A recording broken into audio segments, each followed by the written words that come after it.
día más, con la gracia del Señor, proseguimos el comentario del Catecismo de nuestra Madre, la Iglesia. Buenos días, ¿con quién hablamos? Buenos días, monseñor. Sí, Mi nombre es Vicenta Nieto. Adelante. De Madrid. Mire, le comento, padre, es que yo tengo dudas cuando usted nos ha dicho hace un ratito que nunca nadie ha visto a Dios. Y bueno, pues en algunas revelaciones, los libros, los santos, a veces nos dicen, pues Dios se ha revelado, Dios ha visto al Señor, pues la transfiguración, o no sé, que nos hablara un poquito de este tema para que me quedara un poquito más claro cuando dice Dios no ha visto, o sea, nadie ha visto a Dios y algunas personas, algunos santos no lo han visto. A ver cómo es esto, ¿de acuerdo? De acuerdo, Gracias. muy bien, vale. Vamos a ver, aunque haya podido haber también experiencias concretas y particulares, ¿no?, de determinados santos, bueno, también el mismo San Pablo en sus cartas dice cómo fue arrebatado al tercer cielo, ¿no? Y dice, y tuve una experiencia, etcétera. También otros pasajes, Ezequiel en el Antiguo Testamento, o sea, hay muchos momentos, el caso de la transfiguración en el monte Tabor, etcétera. Hay muchos momentos en los que la Sagrada Escritura, y como usted ha dicho también, pues en la propia vida de los santos, hay experiencias de Dios muy fuertes. Experiencias de Dios muy fuertes que pueden llegar a ser interpretadas como un ver a Dios. Ahora, eso que por ejemplo, ese hablar de Moisés con Yahvé, que dice el Antiguo Testamento que hablaba con Yahvé cara a cara, y tal es así que cuando Moisés bajaba del monte Sinaí de hablar con Dios, su cara brillaba porque había hablado con Dios y se tapaba el rostro con un velo, para que la gente no se quedase impresionada de ver cómo resplandecía el rostro de Moisés, etcétera. Bueno, pues esa experiencia de Moisés, la del monte Tabor, la de San Pablo, la de etcétera, etcétera, son experiencias místicas profundas de Dios, pero que no se pueden confundir con la visión beatífica del cielo.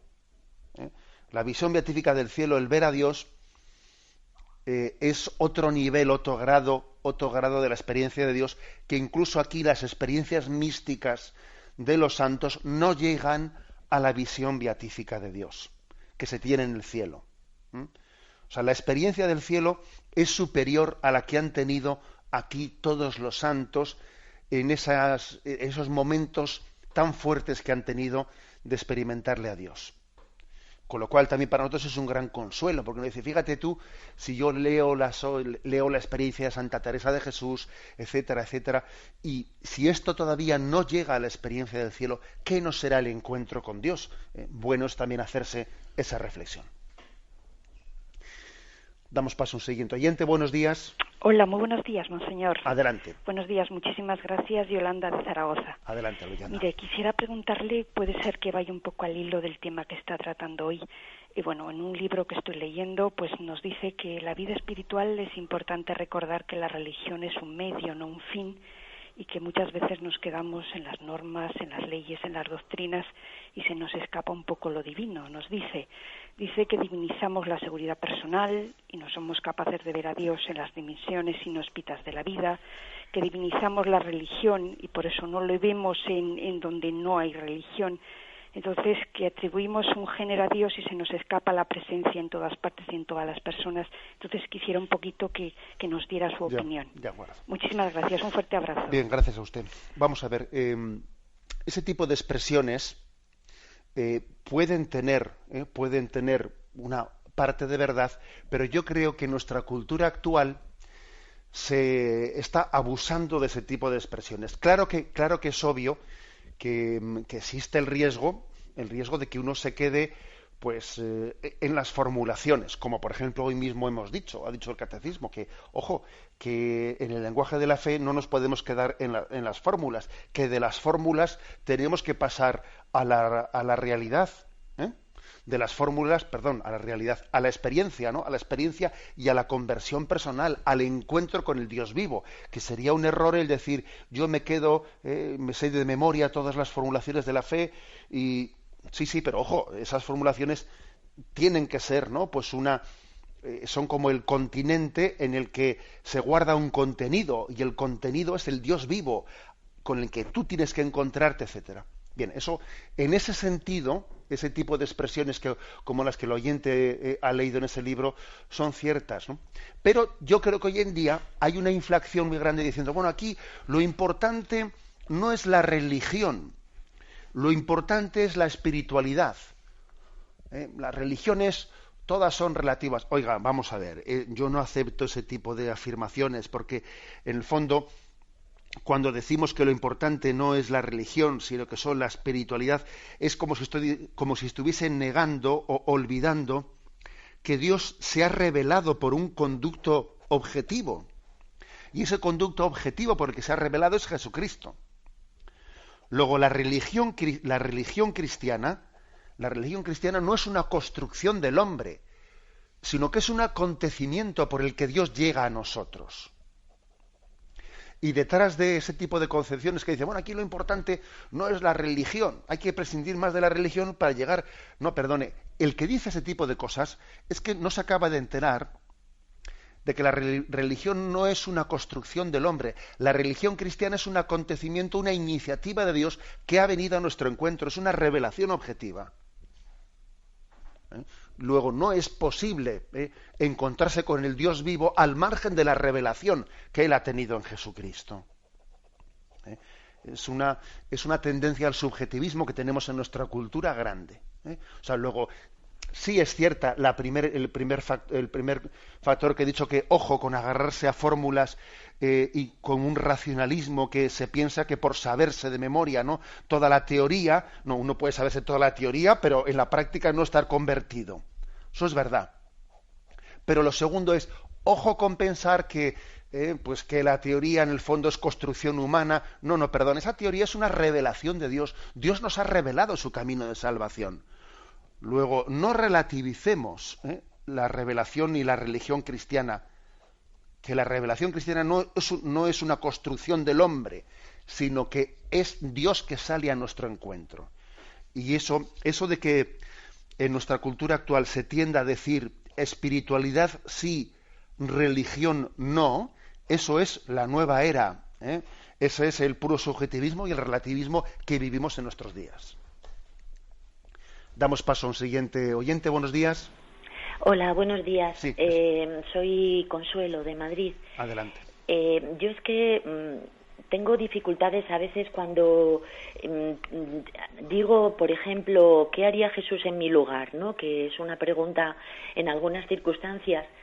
Yo soy creyente, pero no tengo suficiente fe y me gustaría tenerla. Llevo desde muchísimo tiempo queriendo tener más fe. Yo no sé lo que haría Jesús en mi lugar. A mí a veces Jesús me da un poco de miedo. O sea, cuando, por ejemplo, la higuera no fue capaz de darle fruto, no tenía frutos para darle, y él le dice que no va a volver que se seca, vaya, al día siguiente está seca.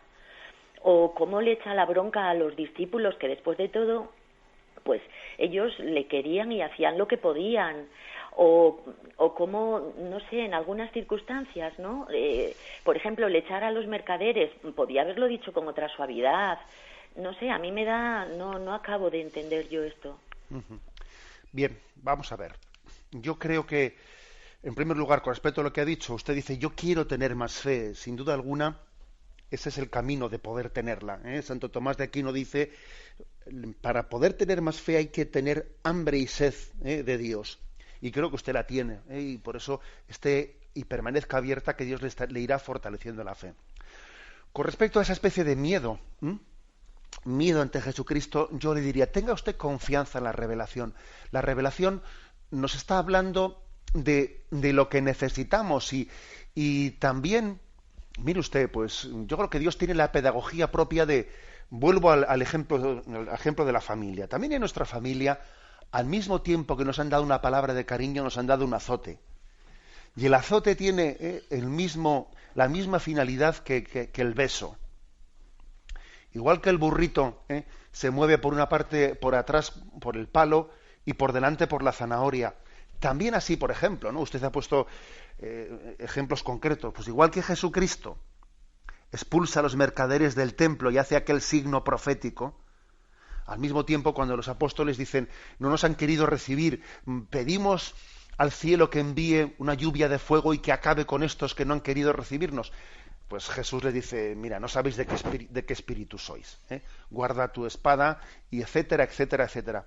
O el mismo Jesús que maldijo aquella higuera porque no había dado fruto, cuando le dijeron si cortaban aquella otra higuera, dice, no, déjala un año más, a ver si da fruto, la acabaremos, la abonaremos y a ver si para el año que viene da fruto. Es decir, que es el Dios vivo, el Padre verdadero, la Madre que nos acompaña, que es capaz de utilizar fortaleza y ternura, queriendo siempre mover nuestro corazón hacia el amor de Dios, ¿no?